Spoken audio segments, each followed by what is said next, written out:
Good morning friends. I hope आप सभी लोगों का दिन बहुत अच्छा जा रहा होगा और साथ ही मैं आप लोगों को नवरात्रों की ढेर सारी शुभकामनाएं देना चाहती हूँ। जैसा कि मैंने लास्ट व्लॉग में आप लोगों को प्रॉमिस किया था कि आज बहुत ही ज़्यादा स्पेशल व्लॉग रिलीज़ होने वाला है। आज हम आपको ले चलते हैं महाराष्ट्र के अलीबाग के पास कावड़े गांव में स्थित श्री पद्माक्षी रेणुका टेम्पल में। तो अभी हम लोग मंदिर की तरफ निकले हुए हैं। मैं आप लोगों को थोड़ा सा लोकेशन के बारे में ब्रीफ कर देती हूँ। कावड़े एक छोटा सा गांव है अलीबाग तालुका रायगढ़ डिस्ट्रिक्ट में, जो अलीबाग टाउन से लगभग 18 किलोमीटर दूर है। यहाँ एक तालाब के किनारे छोटा सा बहुत ही सिंपल सा मंदिर है। हम लोग अभी पहुंचे हैं श्री पद्माक्षी रेणुका मंदिर। ये है यहाँ का रास्ता।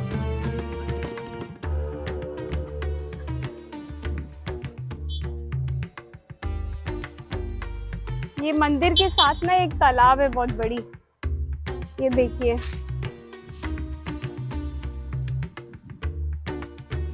पीछे एक पहाड़ है और तालाब है और ये मंदिर का रास्ता।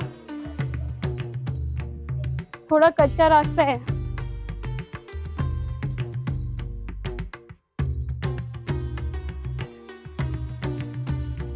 ढूंढते ढूंढते हम भी पहुंच गए माँ के दर्शन करने के लिए।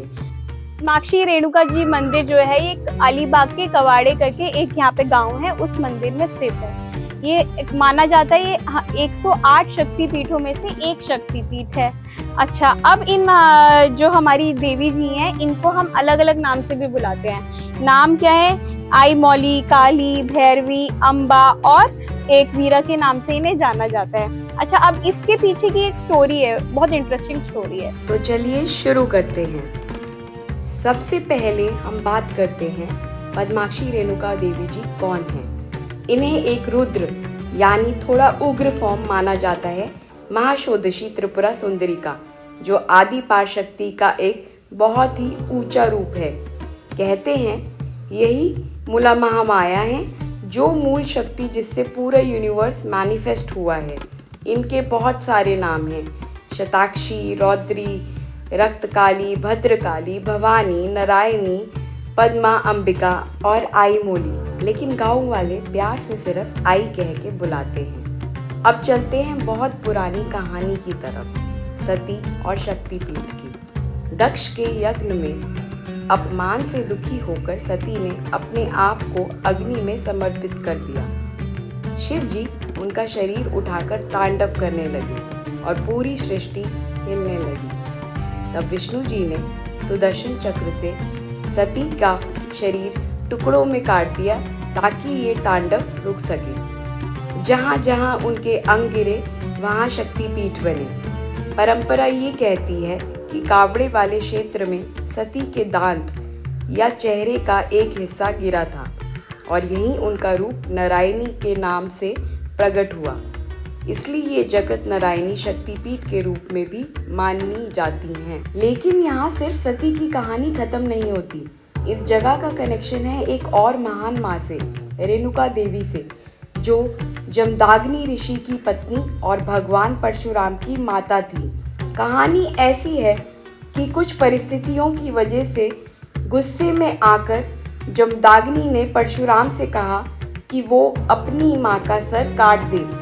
ये सुन के हमें शौक लगता है, लेकिन परशुराम ने पिता आदेश को मानते हुए अपनी कुल्हाड़ी से रेणुका माँ का सर काट दिया। कावड़े की परंपरा के मुताबिक रेणुका माँ का ये सर आकर इसी पवित्र स्थान पर गिरा जहाँ पहले सती का अंग गिर चुका था। यहीं पर सती की शक्ति नारायणी रूप में और रेणुका की शक्ति एक होकर और भी ज़्यादा तीव्र रूप में प्रकट होती है, जिसे हम आज पद्माक्षी रेणुका देवी के नाम से जानते हैं। इसलिए ये मंदिर एक तरह से सती और रेणुका दोनों की कहानियों का संगम है। अब आते हैं एक बहुत ही इंटरेस्टिंग और एक्शन भरी कहानी पर, कुंभसुर या रूरू की। कहानी ये बताती है कि ब्रह्मा जी के जल के कुंभ से एक बहुत शक्तिशाली असुर पैदा हुआ, जिसका नाम था रूरू या कुंभासुर। उसकी सेना समुद्र से उठी, हाथी, घोड़े, रथ, पूरी असुरी आर्मी, और उसने देवताओं पर हमला कर दिया। देवता हार गए, डर गए और नीलाद्रि पर्वत पर तपस्या में बैठे देवी के पास भागे। वहाँ एक उग्र रूप की देवी थी, रौद्री। देवी ने जब उनकी बात सुनी तो वो हंसी, और उस हंसी से अनेक भयानक रूप की देवियां निकली, हजारों लाखों रूप। फिर इस रौद्री ने त्रिमूर्ति, महालक्ष्मी, महाकाली, महासरस्वती, 64 योगिनी, सप्तमातृका और दशा महाविद्या सबकी शक्ति अपने अंदर समा ली, और वो 16 साल की महाषोडशी के रूप में लाल काले रंग की, तीनों नेत्रों वाली, कई हाथ में अस्त्र शस्त्र लेकर एक अद्भुत रूप में प्रकट हुई। इसी उग्र स्वरूप ने कुंभासुर का चिंतामणि तलवार से वध किया, और देवी के रूप को नाम मिला रक्तकाली, कुंभासुर, भयंकरी। कहा जाता है कि ये महायुद्ध भी यही कावड़े श्रीबाग के समुद्री क्षेत्र के आसपास हुआ, इसलिए यहाँ की देवी को महाषोडशी, भद्रकालिका माँ भी माना जाता है, जिनकी नयन और हस्त कमल की तरह खिलते हैं। इसी से उनका नाम पड़ा पद्माक्षी, यानी लोटस आई वाली देवी। रेणुका माँ का विस्तार सिर्फ यहीं तक सीमित नहीं है। महाराष्ट्र, कर्नाटका, आंध्रा और दूसरे पार्ट्स में भी वो अलग अलग नाम से पूजी जाती है। यल्लमा, यमाई, एकवीरा, मोहता, पद्माक्षी, रेणुका और कई रूप हैं। हर जगह स्टोरी थोड़ी सी बदल जाती है, लेकिन एक बात कॉमन रहती है, माँ हमेशा अपने भक्तों की रक्षा के लिए और अधर्म को खत्म करने के लिए ही आती है। जैसे माहौर नांदेड़ में रेणुका माता का एक बहुत प्रसिद्ध मंदिर है, जो शक्तिपीठ माना जाता है।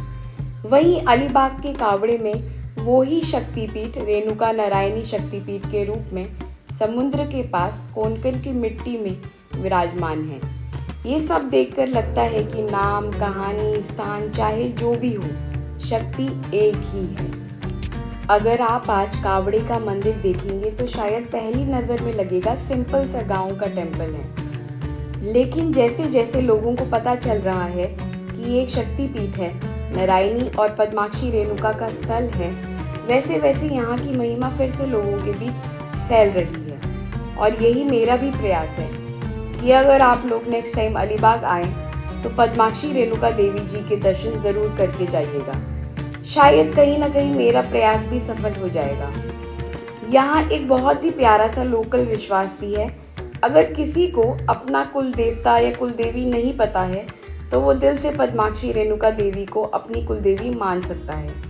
मान लिया जाता है कि फिर माँ खुद ही उस कुल देवता के रूप में धारण करके उस परिवार की रक्षा करती हैं। इस विश्वास की वजह से कई परिवार उन्हें अपनी आई मौली के रूप में भी अडॉप्ट कर चुके हैं। जब हमने यहाँ की पुजारी से पूछा तो उन्होंने हमें माता के उपकार की कई कहानियाँ बताई। लोग यहाँ सेहत, संतान, सुरक्षा, काम में सफलता और स्पिरिचुअल शांति सबके लिए प्रार्थना करने आते हैं। उनका नाम कुंभासुर भयंकरी लोगों को याद दिलाता है कि जब वो बड़े से बड़ा असुर खत्म कर सकती हैं तो हमारे छोटे छोटे अंदरूनी डर और पाप भी आसानी से दूर कर सकती हैं। कोई उन्हें एक कोमल माँ के रूप में देखता है जिनकी आंखें कमल की तरह हैं। कोई उन्हें उग्र स्वरूप में इमेजिन करता है, लाल रंग, अनेक हाथ, सिंहासन पर बैठी हुई, शेर पर सवार और पास में शिव जी। लेकिन चाहे आप उन्हें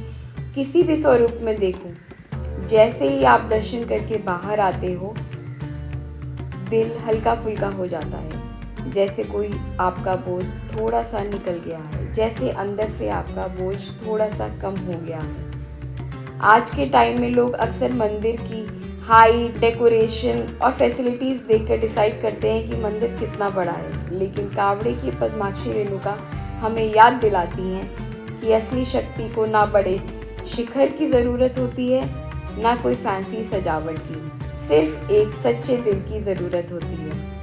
सती से लेकर रेणुका तक, कुंभासुर के वध से लेकर कनकेश्वर के मुकुंडेश्वर तक, इस एक छोटे से मंदिर से जुड़ी कहानियाँ पूरे भारत की देवी परंपरा को जोड़ती हैं।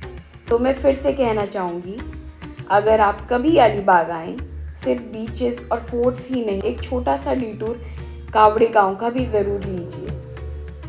तालाब के किनारे थोड़ी देर शांति में बैठिए, एक छोटा सा जाप कीजिए और मन ही मन बोलिए, पद्माक्षी रेणुका आई, मुझे भी अपना बच्चा मानकर देखना।